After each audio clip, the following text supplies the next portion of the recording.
5 o'clock, quitting time. I'd been waiting for this all day. I'm the safety manager at Madsen Manufacturing. It's a decent gig, but saving lives could pay better. I was on my way out when this guy Joe busted through my door. I love it when this happens at 5. Joe was panting harder than an asthmatic dog. Obviously, he'd come in a hurry. I don't usually allow running in a crowded facility, but this looked important, so I let him talk. He blubbered something about his coworker Larry being in trouble, but other than that, I wouldn't have understood much more if Lassie herself had brought me the news. I told Joe to lead the way.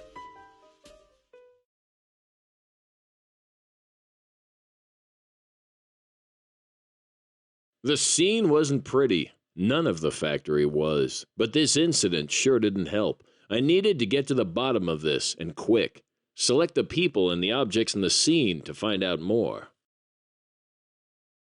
Larry must have dropped these. Larry seems to be dropping a lot of things today. The wire strippers look a little battered. It's got Larry's name on it. Would have done him more good if it had stayed on his head. Larry's certainly seen better days. He's out cold. Did he drop this too? It's still in pretty good condition. Larry must have fallen off the lift, but how did he go over the guardrail? Some wires are hanging out. That's probably what Larry was working on.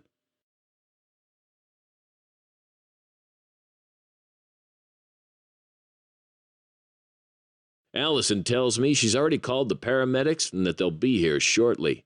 She says Larry's still breathing, but he's got a big bump on his head and what looks like a broken arm.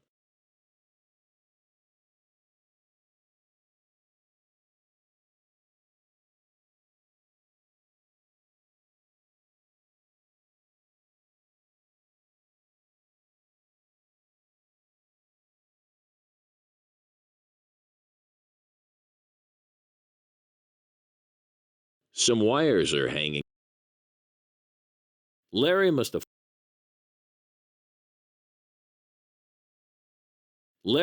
fallen off the lift.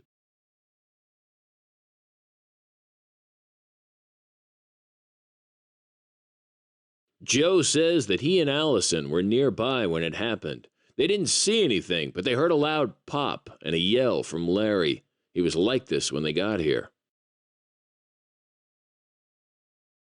This case was getting interesting real quick. The paramedics arrived and rushed Larry off to the hospital. I sent Joe to get his manager and a few other people while I stuck around to do a little more investigating.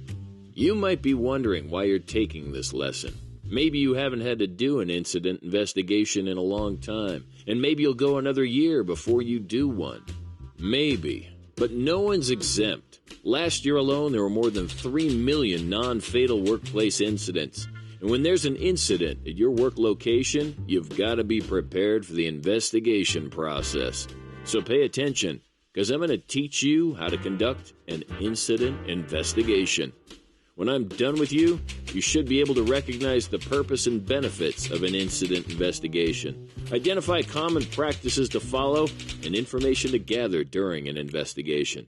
Describe documenting and reporting responsibilities, recognize the importance of and common practices to determine root cause, and be able to discuss the importance of implementing corrective actions. In this case, I had an incident on my hands. An incident is an unplanned, undesired event that adversely affects completion of a task. But you don't need to wait for an incident to start doing your job. Often, there are near misses leading up to the actual incident. If you can identify, analyze, and fix the unsafe behaviors and conditions behind a near miss, then you can prevent incidents. That keeps your employees safe and makes your life easier. Sound good, don't it? The folks at OSHA recommend that all incidents and near misses be investigated. The whole point is to identify root causes and incorporate corrective actions so they don't happen again.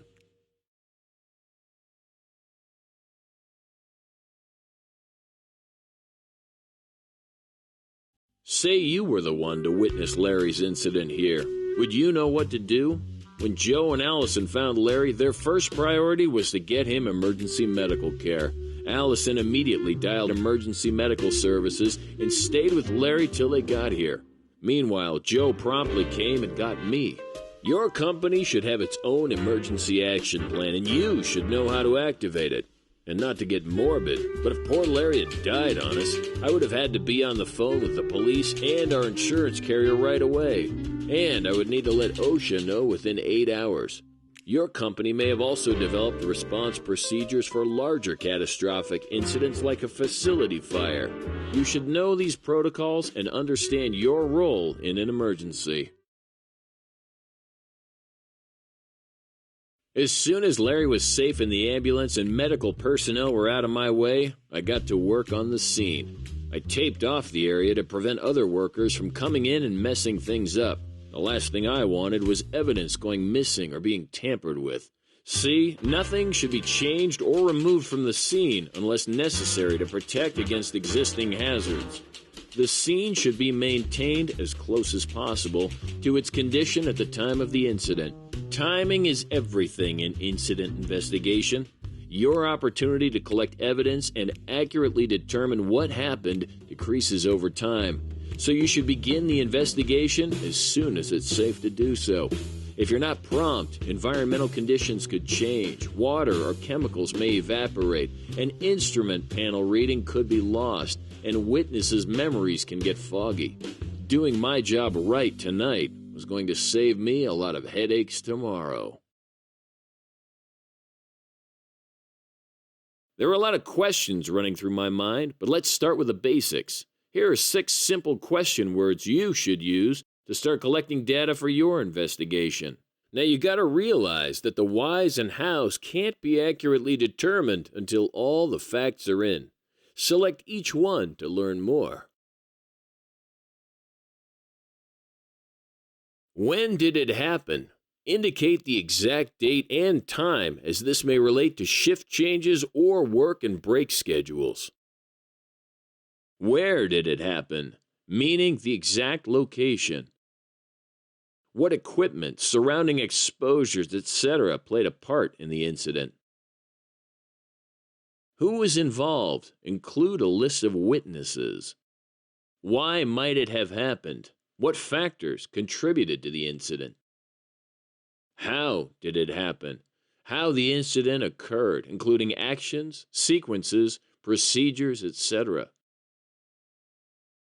With the area secured, I could start collecting more detailed evidence. There are many tools to this trade, and I carry most of them right here. Select each item to learn more. If you don't use a smartphone, a camera could prove vital to the investigation for later review. Wide area shots of the incident and numerous specific shots taken from multiple angles will document conditions as close as possible to the time of the incident and may reveal details that may otherwise be overlooked or forgotten. Examples of photo subjects might include tire prints, broken glass, spills, frayed insulation, gauges, etc. Take as many photos as you feel may be needed for complete documentation. I must have taken at least 100 of this incident. Your phone is probably one of the most sophisticated investigative tools you possess, and you'll probably have it with you on most occasions. If you do carry a smartphone, use it to call for assistance, take pictures, record interviews, reference your emergency response protocol, etc. Chalk is perfect for temporarily marking where events occurred. It's always helpful to mark locations and then take a picture as well. I marked off where Larry had fallen and the position of the scissor lift.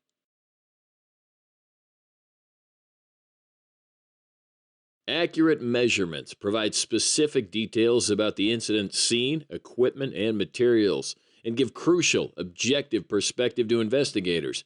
For example, the scissor lift was about halfway extended, does not reveal nearly as much meaningful detail as the top rail of the scissor lift was 11 feet 3 inches above the ground at the time of the incident. A flashlight provides additional light when needed. Often, incidents happen at night or in dimly lit surroundings. A flashlight sheds additional light on clues.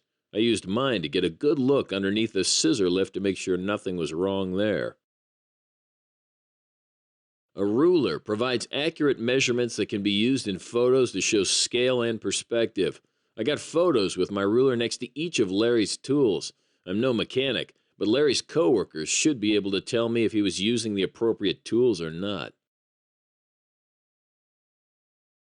A video camera provides a more detailed description of the incident. When using a video camera, narrate the footage with a description of each item and area recorded. When used for interviews, a video camera can help catch subtle facial expressions that might otherwise be missed. You should accurately sketch the scene to scale. The sketch should be clear, legible, and include only information relevant to the investigation. Indicate compass directions and always tie measurements to a permanent reference point, such as a building structure. When interviewing people, use sketches to indicate where they were standing. The sketch can also indicate where photos were taken. I'd say my diagram turned out pretty well. I'll slap a gold star on that when I get back to my office.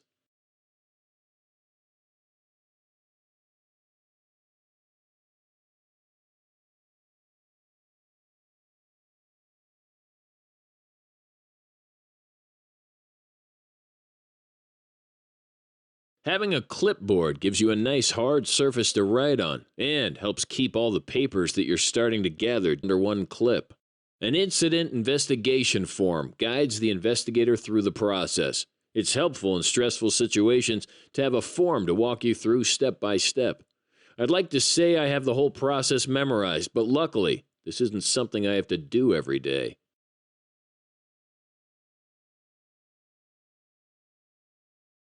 Joe came back with the people I'd asked him to round up. This was going to be my incident investigation team. You see, it's best to talk to people from different parts of your operation. Select each team member to learn more. Brandon's the supervisor over this part of the facility. He's responsible for the workers and activities that go on here. In situations where there's no safety professional available, the supervisor typically takes the lead in initiating an investigation. Luckily for Brandon, the company hired me. Employees who witness or are otherwise involved in an incident can give you additional expertise and insight. Joe and Allison have already been a big help. They also recommended that I look for another coworker, Josh, who had been working on and off in that same area. The person in charge of safety and health should participate in or lead the investigation. Yeah, you guessed it. That's me. Hank is Larry's boss. Basically, he tells the guys what needs to be fixed around here. It's helpful to have the maintenance manager as a team member because he's familiar with the equipment operation. He tells me that the garage door motor jammed about 3:30 p.m. and that he asked Larry to fix it before he went home.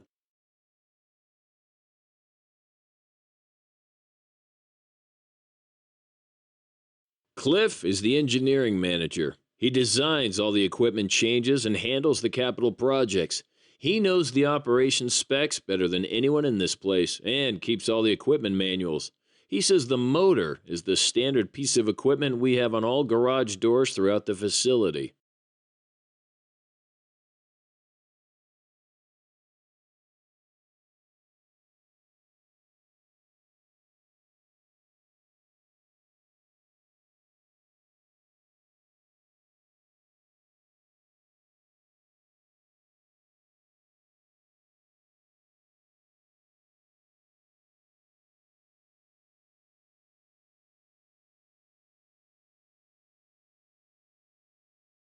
Sarah here is the human resource manager. She can pull reports such as training records, safety records, work schedules, employee records, etc. I put in a request for her to drop off a bunch of records at my office first thing tomorrow morning.